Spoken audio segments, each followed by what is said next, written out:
ഇത് നമ്മുടെ കടയുടെ നടയിലുള്ള സംഭവമാണ് കേട്ടോ. അത് അവിടെ ഒരു പാലോ, ആ പാലത്തിൻ്റെ അവിടെ നിന്ന് വലിയ അത് എന്നാ ചോദിക്കണ ലേഡി കാണിച്ച വേല ഉണ്ടോ? പിന്നെ ബൈക്കിൽ വന്ന പുള്ളി അവരെ ബേക്കെടുപ്പിച്ചു.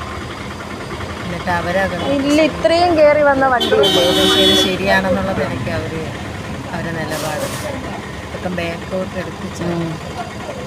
നല്ല രീതിയിൽ ഷൗട്ട് ചെയ്തായിരുന്നു വേറെ ഓട്ടോക്കാരും എല്ലാവരുമായിട്ട്. എന്നാലും പുള്ളിക്കാരി അങ്ങ് ബാക്കിലോട്ട് എടുപ്പിച്ച് ഏറ്റവും ലാസ്റ്റ് കൊണ്ടുപോയി വണ്ടി പറഞ്ഞു വിടാനുള്ള പ്രശ്നം പോയത്.